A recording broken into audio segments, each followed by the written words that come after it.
Hall Psychic Mini Workshop Series here on Facebook Live on a Wednesday morning in our brand new time slot of 8:30 a.m. here on the Gold Coast.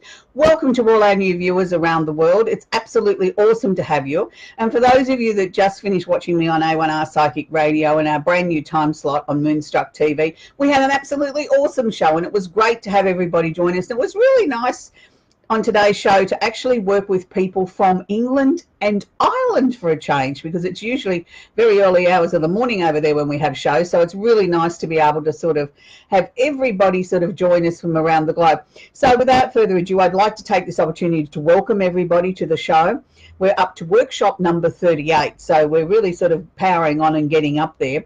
So I do have a page set up for shows and workshops, Amanda Hall Psychic shows and workshop page, where you can go back and watch previous episodes or go back and binge watch our shows from previous workshops around that I've done and previous shows from A1R Psychic Radio. They're all uploaded there.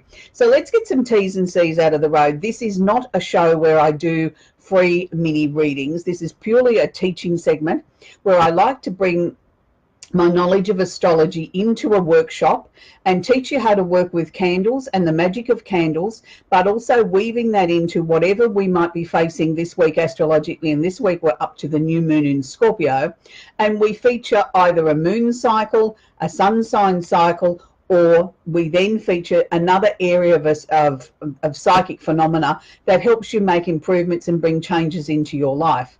So for those of you that don't know me, I've been in the psychic industry here in Australia for well over 40 years. My name's Amanda Hall. I've been inducted into the Psychic Hall of Fame, and I've won Psychic of the Year 4 years in a row here in Australia, which is voted by the public, not my peers. So thank you to everybody that voted for me.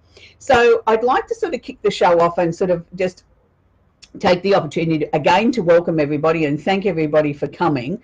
And for those of you that don't know how we run on this little workshop series, if you want to sort of leave your name in the comments column and say hi and where you're from, I will get back to you in the next 48 hours. I don't give shout outs during the presentation. I like to try and keep it as seamlessly as possible so that everybody can sort of get to understand, that this is a sort of a teaching segment. We're not here to do free readings, but I will sort of personally get back to you in the next 48 hours and acknowledge the fact that you've taken the time to leave your name or left a question or whatever the case may be. And I'm sure you'll find that, the general rule of thumb is anything that somebody presents to you, if it feels right to you, then adopt it. If it doesn't feel right, then dismiss it. And that's the thing that I've always taught my students over the last 40 years is don't take my word for it. If it doesn't feel right to you and it doesn't feel comfortable to you, then it's not for you. If it does, then you adopt it and modify it and make it your own.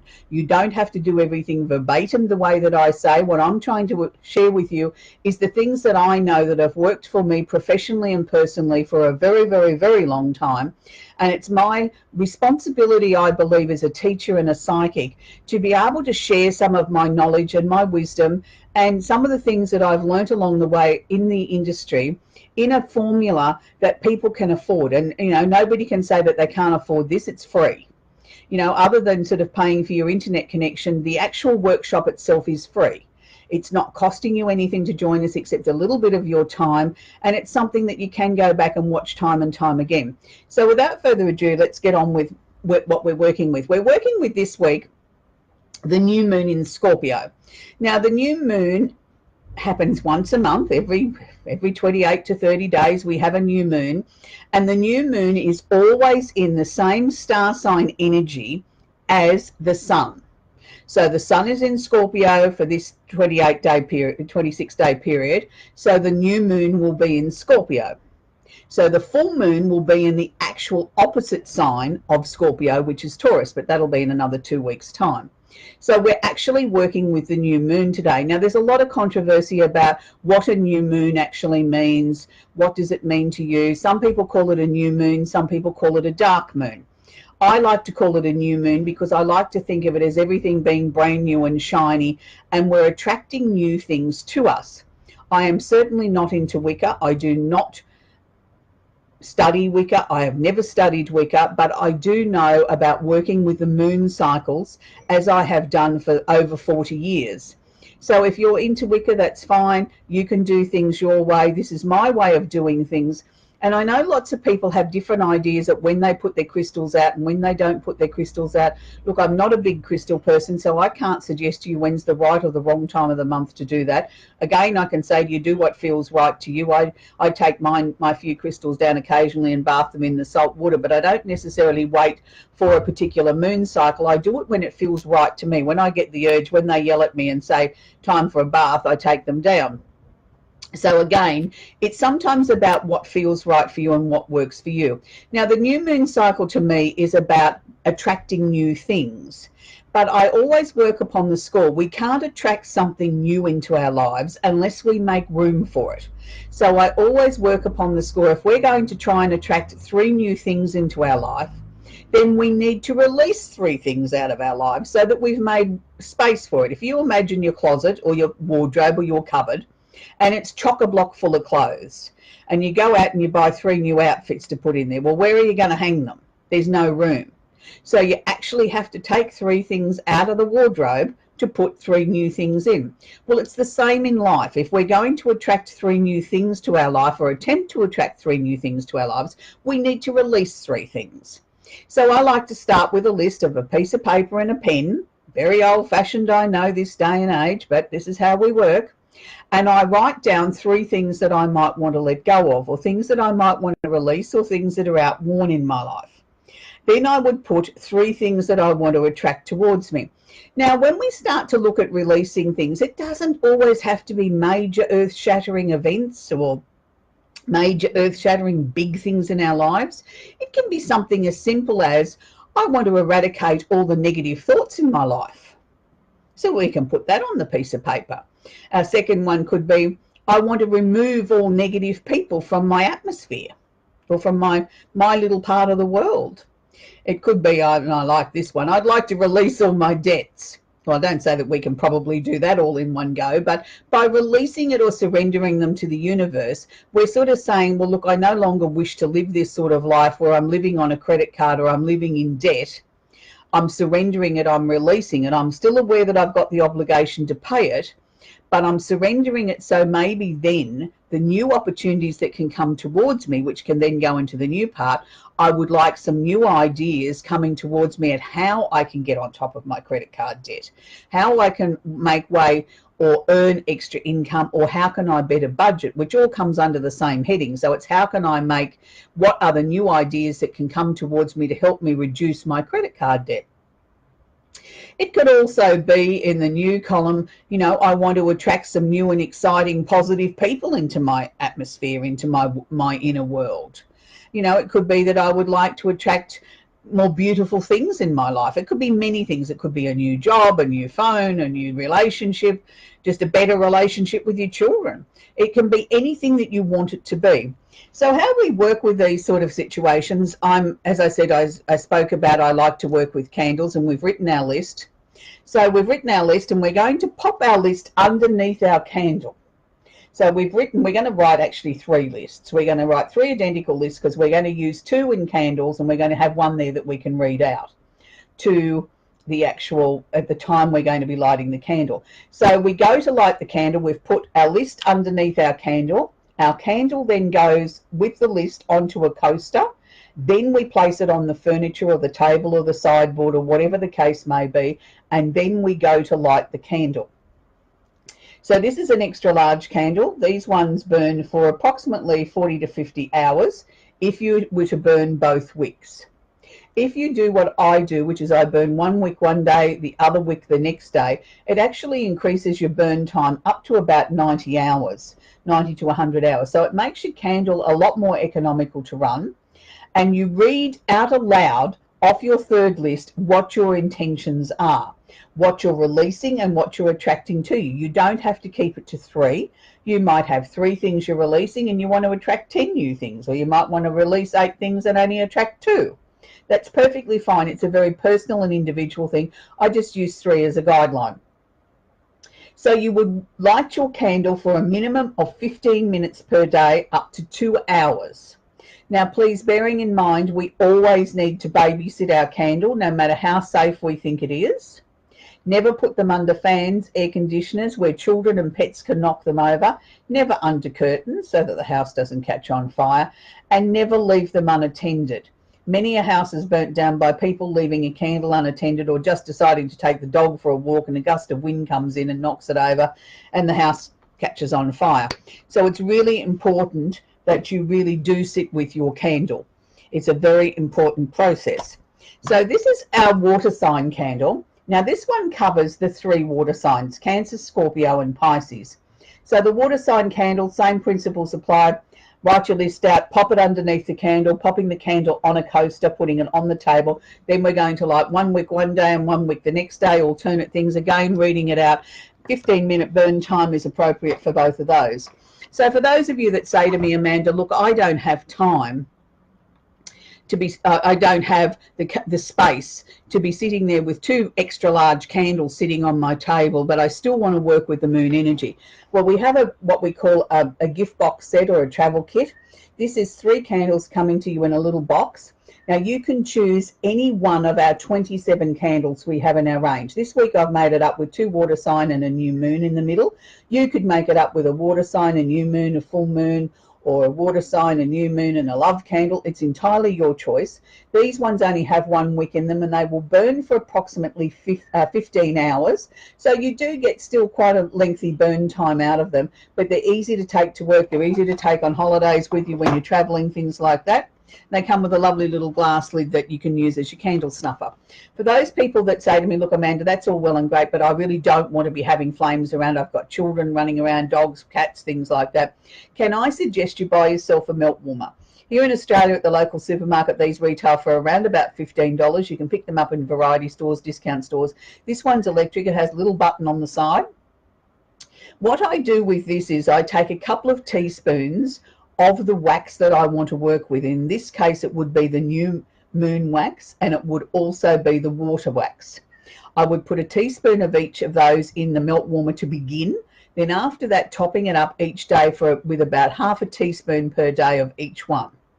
Now, this you can safely do the same principle. Write out your list, pop it under the thing, read it out aloud as you go to turn the melt warmer on.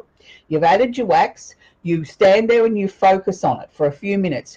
Even might want to read it out a couple of times. If you were burning a candle, I'd suggest you look into the flames of the candle as you focus on your intent, purpose and direction. With a melt warmer, there is no flame, so you're focusing on the wax melting and you looking at it in that way. So just a little tip, when it comes time to change your wax in your melt warmer, I pop my little tray that has the wax in it into the freezer for a couple of minutes, and then it just makes it very, very easy to get a plastic spoon underneath it and remove all the wax and put it in the garbage disposal.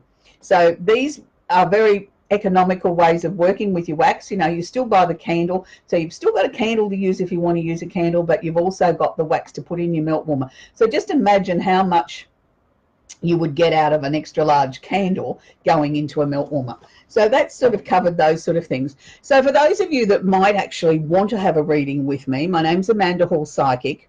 If you go to my website called amandahallpsychic.com.au, and when you're at the checkout after you've made your choice, if you type in capital letters Facebook, you will actually get a discount there.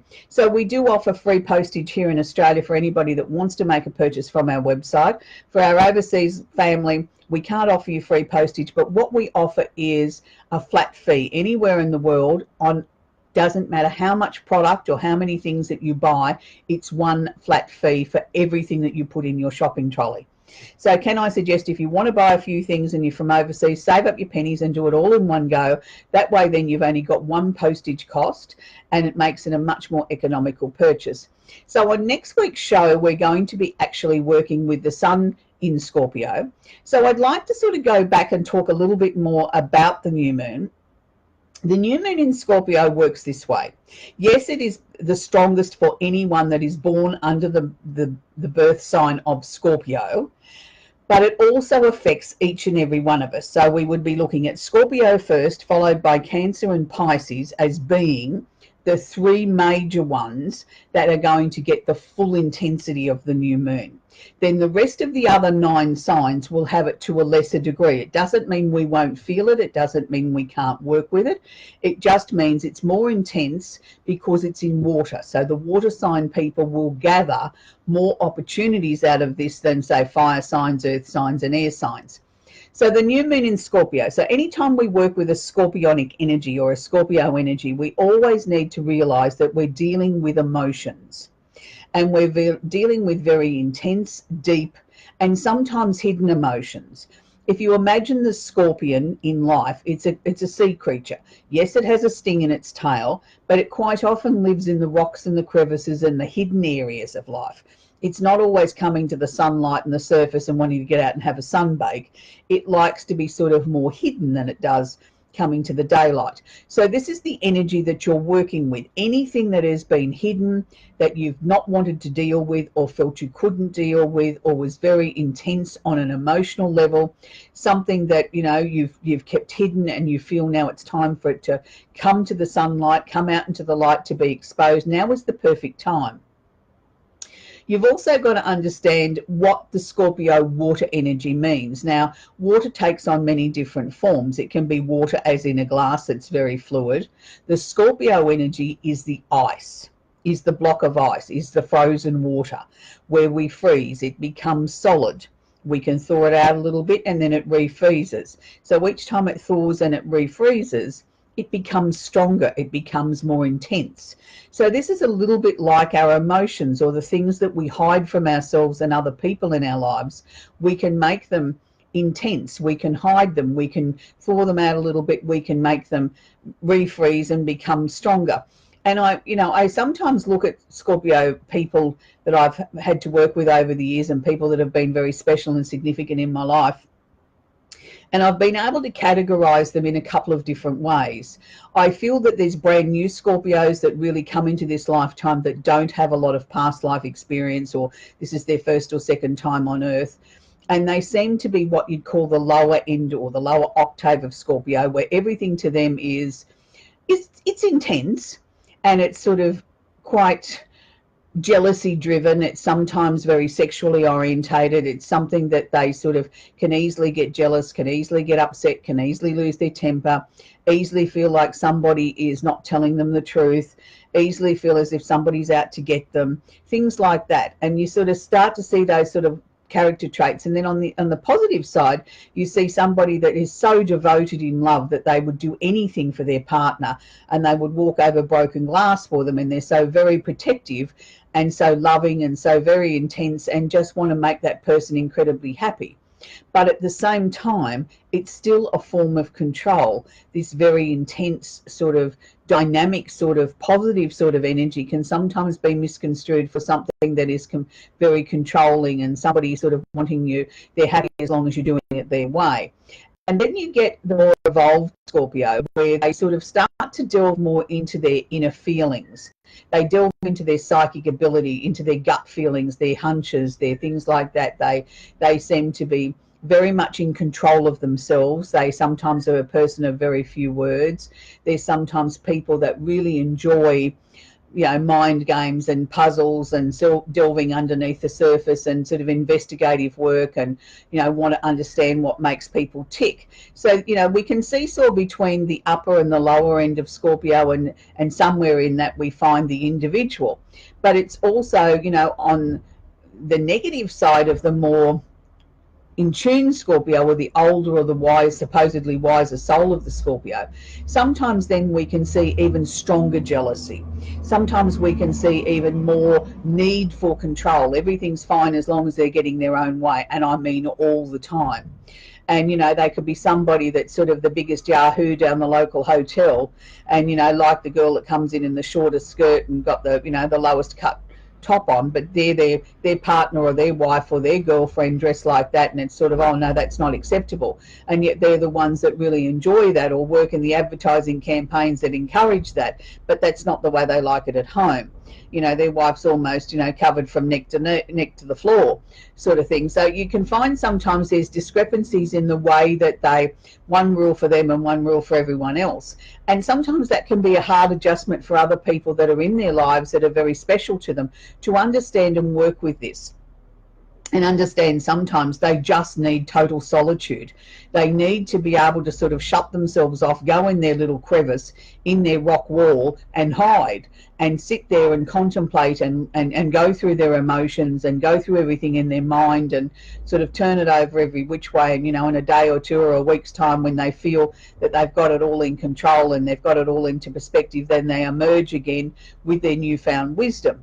But their partners and the people that are closest to them find this very difficult to understand, and they see it as, oh my goodness, what have I done wrong? Why are they treating me like this? You know, is this a punishment? Well, in some ways, yes, it can be seen as a punishment, but more importantly, it's usually they feel very overwhelmed. They feel like they're losing control of themselves and the situation, and the best way for them to get to the bottom of the issues here is to actually take some time out, shut themselves off or isolate themselves from everybody that's in their lives, and just be with their own company. And with that, then they're able to systematically go through it, understand the deep, intense emotional energy, whether it's be anger or frustration or jealousy or elated highs or whatever the case may be, and then sort of find some sort of order out of all this and bring them back to a point where they feel very much back into themselves, where they feel back in control, that they, you know, they're back in the driver's seat, they're back at the steering wheel, and that they are the ones that's going to guide the steps going forward in their life. And if they start to feel as if they're losing control, they can become very, very sarcastic. They can become very nasty people. And I quite often used to say to people, when I'd see somebody that has the planet of communication in Scorpio, I'd say to people, they can eat razor blades for breakfast and just cut people down to size with a couple of words. You know, words can be their greatest weapon. They don't need to even raise their voice. And people sit there and say, wow, yes, you're so right. That's exactly how that person is. And it's because of that scorpionic energy, when they start to feel that they're losing control, or they're losing their grip, is probably a better way of putting it, then they start to come out fighting. They sort of come out very protective. You know, you're not going to see the vulnerable or the weaker side of them, because they see that as a sign of weakness, of not being able to control or direct or guide the situation in a way that they think is acceptable.